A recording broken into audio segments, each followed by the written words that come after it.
There is a kind of power that makes no sound. It does not announce itself. It does not perform. It does not require an audience or a platform or a moment where everyone finally turns and listens. It operates in the silence between words, in the quality of attention a person brings into a room before they have said anything at all. Carl Jung spent years trying to name this specific kind of power, not because he encountered it everywhere, but because he encountered it so rarely that when he did, he could not stop thinking about it. He eventually gave it a name. He called it the silent power, and he associated it more than with any other psychological type with the INFJ. Today, we are going to talk about what that power actually is, not the surface version, not the empathy, not the intuition, not the rare personality percentage that the internet has been recycling for a decade.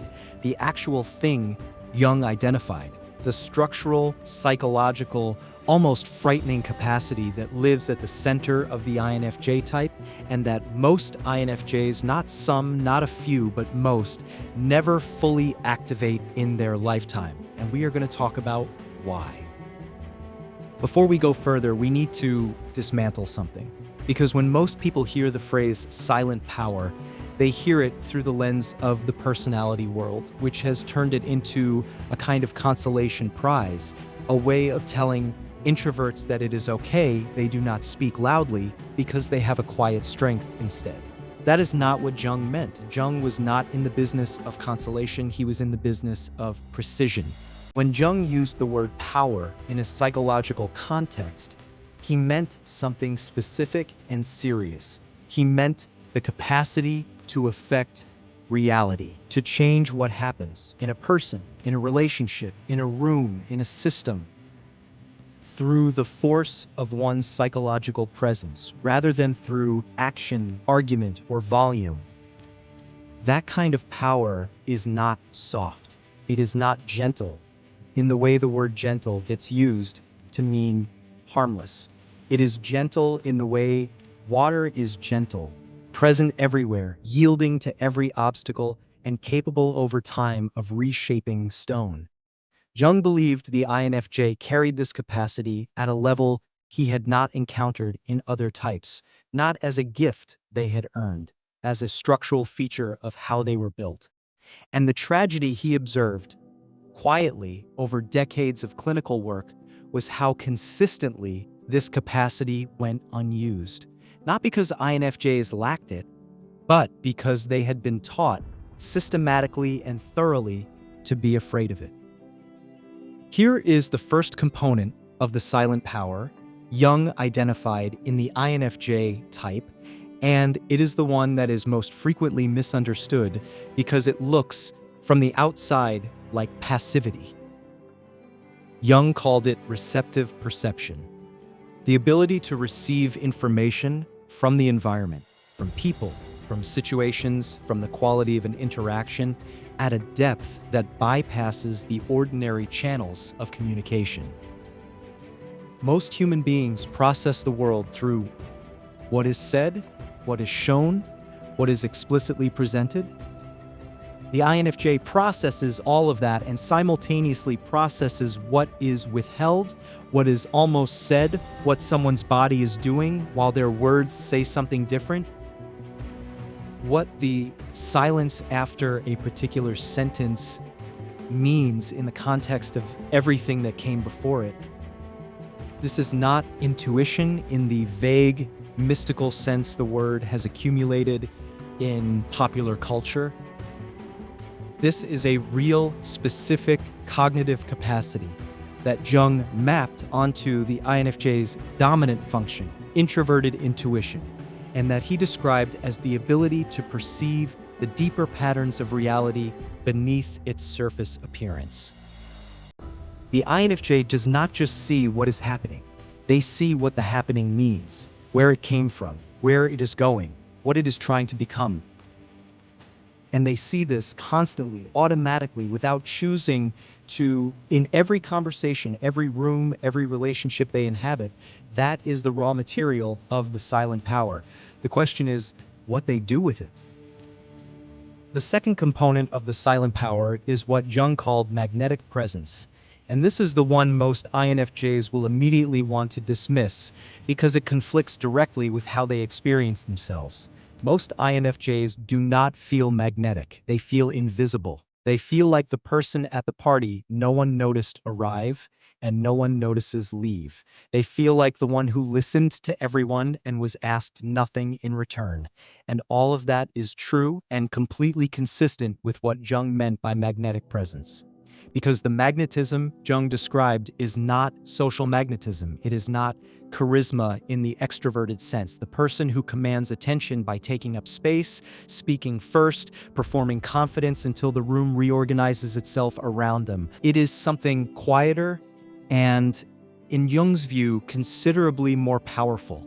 It is the quality of being so genuinely present, so completely, fully, non-performatively there, that other people feel it without being able to name it. They do not know why they told you things they have never told anyone. They do not know why they feel calmer in your company than they do alone. They do not know why, when you finally do speak, the room goes quiet in a way it does not go quiet for louder people. They only know that something in the field around you is different. That being near you does something to the quality of the air. This is not metaphor. This is what happens when a person stops managing their presence and simply inhabits it fully. And the INFJ, of all types, has the deepest natural capacity for this and the most deeply trained resistance to it. The third component is the one Jung described most carefully and most seriously, because it is the component that separates the silent power from every other form of psychological influence. He called it the capacity for withholding, not suppression, not the anxious, effortful act of swallowing what you want to say because you are afraid of the consequences. Withholding, in Jung's sense, is a conscious, deliberate, almost strategic choice to hold your perception, to know what you know without deploying it until the moment is exactly right. Most people, when they see something clearly, feel compelled to say it immediately. The clarity creates pressure. The pressure demands release. And so they speak, and often they speak too soon, too directly, without enough consideration of whether the person they are speaking to is ready to receive what is being offered. The INFJ has a natural relationship with this timing that Jung found remarkable. The capacity to sit with knowledge, sometimes for days, sometimes for months, without releasing it prematurely, to feel the pressure of what they see and choose not to release it because the moment has not yet arrived. This is not weakness. This is not fear. This is the most sophisticated form of influence that exists. The influence of the person who knows and chooses when knowing becomes useful. The person who understands that a truth spoken at the wrong moment is simply noise, and the same truth spoken at the right moment can change everything. So why don't most INFJs activate this power? If the capacity is structural, if it is built into the architecture of how this type perceives and processes reality, then why does it so consistently go unused? Jung's answer to this question was both simple and devastating. He said the silent power cannot be activated from a posture of apology. And the INFJ, more than any other type he studied, had been conditioned to apologize for exactly the qualities that constitute the power. Apologize for seeing too much. I don't know why I feel that. Ignore me. Apologize for the magnetic presence. I am not that interesting. You don't need to talk to me. Apologize for the withholding. I should have said something sooner. I'm sorry I didn't speak up. Every apology is a small deactivation. Every minimization of what they carry is a hand reaching for the dimmer switch.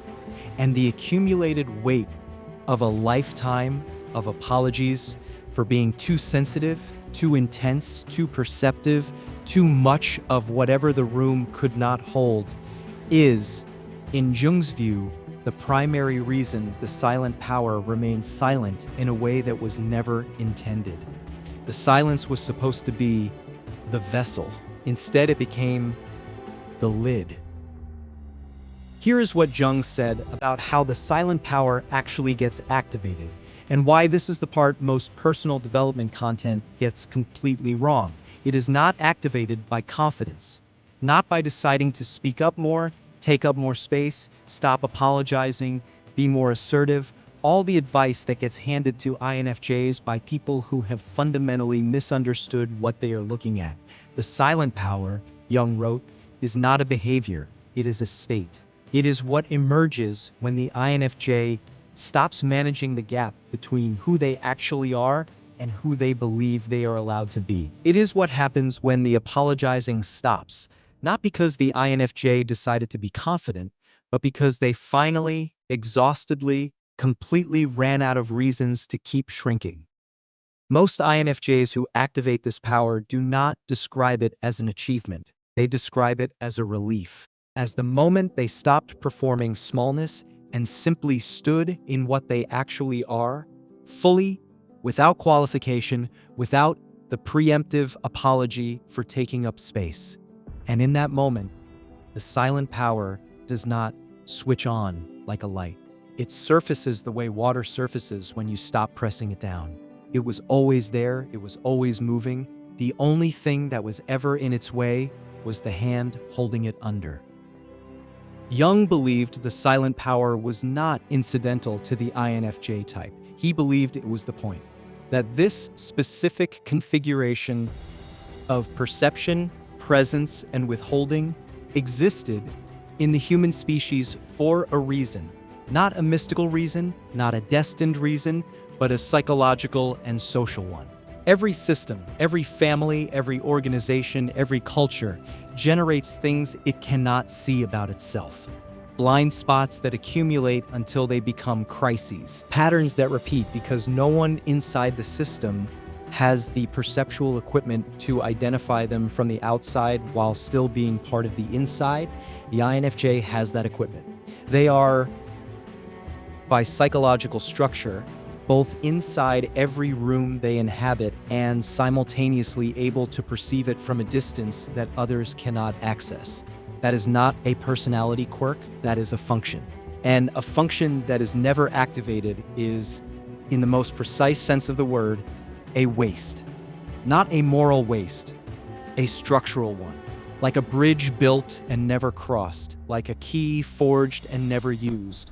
The capacity exists, the need for it exists. The only missing element, the only thing standing between what the INFJ carries and the impact it could have, is the willingness to stop treating the power as something to be managed and start treating it as something to be lived.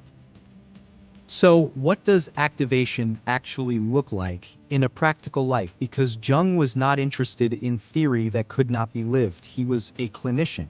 He worked with real people in real rooms, dealing with real consequences. And what he observed in the INFJs who had crossed from carrying the silent power to actually using it was not dramatic. It was not a single moment of revelation. It was a series of small, specific choices that all had one thing in common. They chose to trust the perception before the permission arrived. They said the thing they had been holding before someone told them it was safe to say it. They stayed in the room with their full self present instead of sending in the edited version. They stopped waiting for the world to create a container large enough for what they carry and started being the container. Not loudly, not performatively, without announcement. The way water moves, steadily, persistently, in the direction it was always going, reshaping everything it touches without ever once raising its voice.